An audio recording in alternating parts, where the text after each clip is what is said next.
सूरत में वंदे भारत ट्रेन पर पथराव हुआ है। पथराव में 2 कोच के शीशे टूट गए हैं, जिसमें C6, C10 कोच को भारी नुकसान हुआ है। और इस ट्रेन में सफर कर रही थी यूपी की राज्यपाल आनंदीबेन पटेल।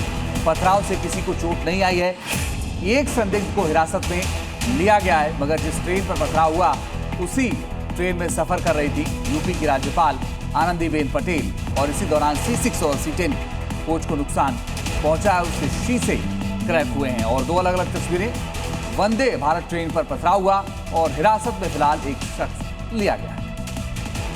तो सूरत में इस घटना को अंजाम दिया गया है। पथराव किया गया वंदे भारत ट्रेन पर और इसमें उत्तर प्रदेश की राज्यपाल आनंदीबेन ट्रैवल कर रही थी, ये भी जानकारी मिल रही है। वंदे भारत ट्रेन पर पथराव हुआ, 2 कोचेस को टारगेट किया गया है। हिरासत में इस पूरे मामले को लेकर एक संदिग्ध को लिया गया है।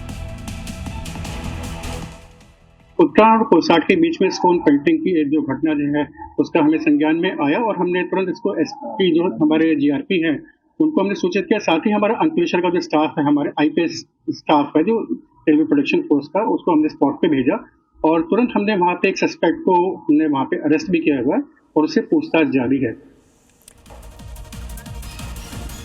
वही हिजाब विवाद पर ओवैसी का स्टेटमेंट, हाईकोर्ट का फैसला इस्लाम पर हमला है, अनुच्छेद 25 और 19 का उल्लंघन इसे माना जाएगा। हाईकोर्ट के फैसले से सहमत नहीं है असदुद्दीन ओवैसी ने ये बड़ा स्टेटमेंट दिया है। साथ ही उन्होंने कहा कि आप इस्लाम तय नहीं कर सकते हैं और उन्होंने हवाला दिया अनुच्छेद का 19 का और उन्होंने कहा कि अनुच्छेद 25 और 19 का ये पूरी तरह से उल्लंघन है। आपको बताएं कि इलाहाबाद हाईकोर्ट ने कहा था कि हिजाब इस्लाम का हिस्सा नहीं है। आज इलाहाबाद हाई कोर्ट का जजमेंट आया। हमारी एक बेटी स्कूल में हिजाब पहन रही थी, हिजाब पहन के कोर्ट ने कह दिया कि हिजाब आप नहीं पहन सकते। मैं इस हाई कोर्ट के जजमेंट के खिलाफ हूं, इससे एग्री नहीं करता हूं। क्यों?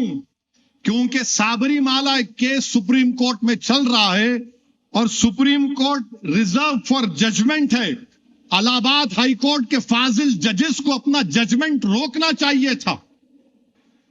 जब supreme court is seized of that matter, 9 जजेस ये डिसाइड कर रहे हैं।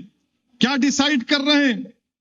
कि एसेंशियल क्या है, what is essentiality, what is essential, और फिर क्या रिलीजियस जो हमारी इबादतें हैं वो भी प्रोटेक्ट करेंगे नहीं करेंगे। और आज का फैसला ये भारत की आईन की दफा 25 और 19 के खिलाफ है।